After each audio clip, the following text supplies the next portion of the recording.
Time मैंने proper लिखा आप लोगों को बताने के लिए। 4:30 से 5 का जो टाइम है मॉर्निंग का, सर्काडियन क्लॉक का जो रिसर्च है वो क्या बोलता है, इस टाइम बॉडी का टेम्परेचर है वो लोवेस्ट होता है।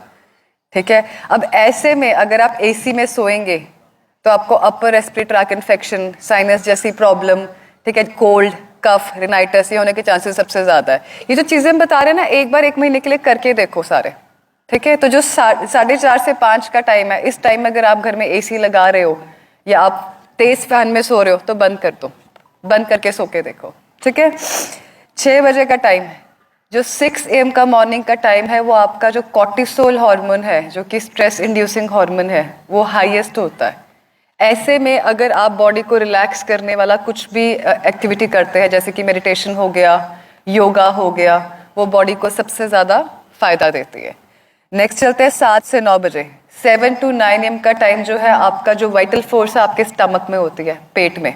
तो मैक्सिमम जो आपके डाइजेस्टिव जूसेस हैं वो 7 से 9 बजे के बीच में बॉडी में रिलीज होते हैं। तो 7 से 9 बजे के बीच में अगर आप दिन का पहला मील खाते हैं तो सबसे अच्छा डाइजेशन उसका होता है, सबसे ज्यादा उसका गुड आउटकम आता है।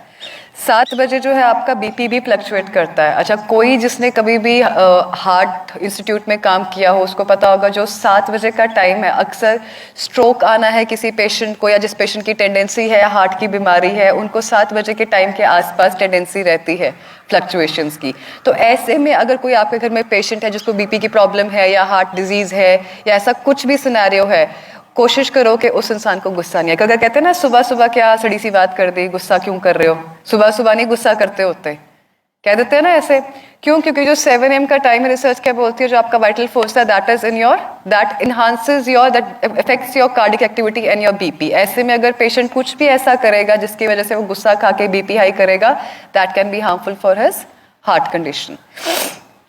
9 से 11 सर्काडियन क्लॉक क्या कहता है, आपकी बॉडी का टेस्टोस्टेरोन लेवल सबसे ज्यादा हाई है। तो अगर आपको कोई भी ऐसा फोर्स वाला वर्क करना है, एक्टिविटी करना है, जैसे जिम वर्कआउट करना है, ठीक है, तो ये वाला जो आपका टाइम है वो बेस्ट है। तो इसी तरह जो आपका दिन का सारा साइकिल है वो सर्काडियन के हिसाब से एक क्लॉक बना हुआ है। हम लोग आपको यहाँ पे बोलते हैं कि सुबह उठ के योगा करो, मेडिटेशन करो, ठीक है, शाम को अर्ली सो, कहते हैं ना early to wake and early to sleep अच्छा होता है।